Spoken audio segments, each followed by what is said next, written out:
Hello, my name is Gwendolyn Walker. Today I will be talking about gun violence and its impact on our communities, primarily school shootings and the connection to school to prison pipeline.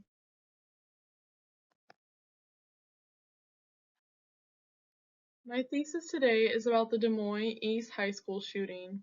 School shootings are often a symptom of deeper problems in the community, where a lack of support and resources pushes young people toward crime and violence instead of education and growth.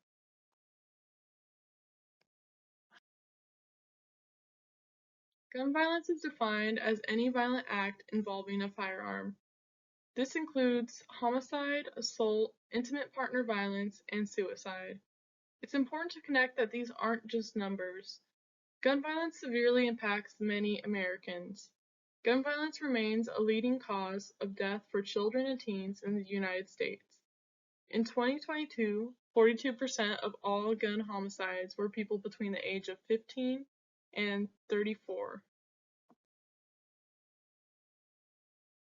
On March 7, 2022, at 2:48 p.m., a drive-by shooting took place outside of Des Moines East High School. Jose David Lopez, a 15-year-old, was killed. Though he wasn't a student at East High, he was specifically targeted. Two female students, unrelated to the conflict, were critically injured. 10 teenagers were involved. Many had past ties to East High but were no longer enrolled. This wasn't random. It was a planned gang-related attack using stolen vehicles. It reflects a breakdown in social institutions that should have protected these youth. And it's not an isolated case. There are hundreds of school shootings across the US each year. Each one is tragic, not only for the lives lost, but because they expose deeper issues we still fail to address. This tragedy reflects major gaps in several social institutions. The perpetrators have stopped attending school, which shows a failure in the education system to keep at-risk youth engaged and supported. Family and community members failed to recognize or respond to warning signs that could have prevented this outcome. Despite prior delinquent behavior, law enforcement took no meaningful action and these teens were still able to access firearms. Mental health support was either unavailable or not implemented, missing a chance to intervene early. Lastly, media influence played a role, as young people are often exposed to content that unintentionally glorifies violence. Poverty isn't just about a lack of money, it's about a lack of access. When families struggle to meet basic needs, students often prioritize survival over school. Low-income schools are often underfunded, meaning less support for students who need it most. Constant stress from things like food insecurity or unsafe housing wears students down. Without mental health support, that stress can build up and influence their behavior, pushing them further off track. In unsafe environments, students are often exposed to violence early. That trauma shapes how they see the world and their future, often leading them toward crime and feeding the cycle of poverty. In Des Moines, we can see these inequalities. Neighborhoods with high poverty rates surround East High. Just north of the school, communities are noticeably more affluent. For example, people who grew up in the Martin Luther King Jr. Park area now earn about $26,000 annually. But just a few blocks north, Union Park's average income jumps up to $41,000. These income gaps show how even small geographic divides can lead to very different life outcomes. A student's background, particularly their race or social class, can have a major impact on how they're treated in school, even before they do or say anything. In many low-income communities, students from minority groups are more likely to be seen as disruptive or dangerous. This leads to them facing harsher punishments and stricter rules than their peers, even when they're in the same classroom. These assumptions can limit their opportunities before they even get the chance to prove themselves. The school-to-prison pipeline pushes marginalized students out of classrooms and into the justice system. Harsh discipline, lack of support, and bias based on race or income lead to suspensions, expulsions, or arrests instead of help. This disconnect increases their risk of incarceration.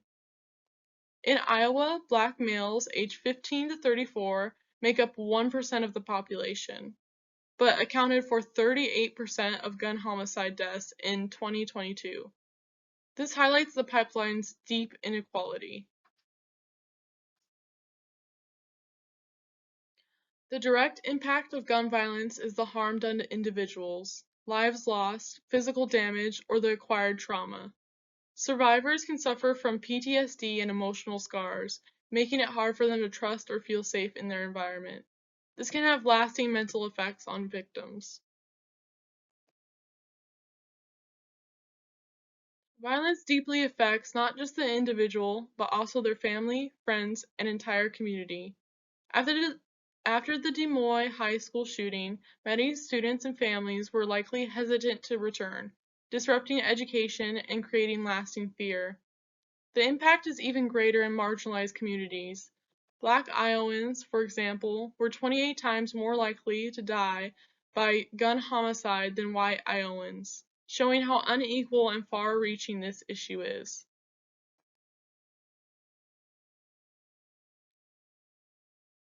Here are several community violence intervention programs. The first one I'm going to go over is focused deterrence, which refers to when law enforcement and communities work together to stop and prevent repeat offenders. Cure Violence is a program that encourages community members to interrupt cycles of retaliation and model peaceful conflict resolution. Violence Reduction Councils are teams that review previous incidents to identify missed prevention opportunities. Environmental Fixes focuses on addressing neglected areas like abandoned lots and poor lighting in an effort to overall reduce violence in the community. This reduces opportunities of violence in those areas. Cognitive behavioral interventions is therapy and life coaching to help support at-risk individuals and address root causes in that person. This overall retrains them how to solve problems and anger management to help them learn how to do better. The main thing I want to focus is that there's not going to be just one single fix for gun violence. There are tons of different solutions that we could implement, and it's all going to be a case-by-case basis. But ultimately, we need investment in communities, policy reform, and prevention strategies. It's not just going to take one person. It's a public health approach focusing on healing and prevention instead of punishment.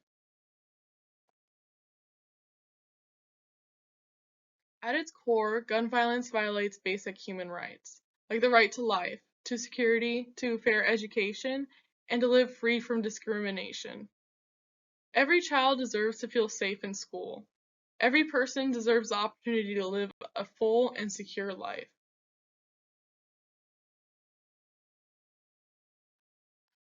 I have two discussion questions. The first one is, how can we improve collaboration between law enforcement and communities?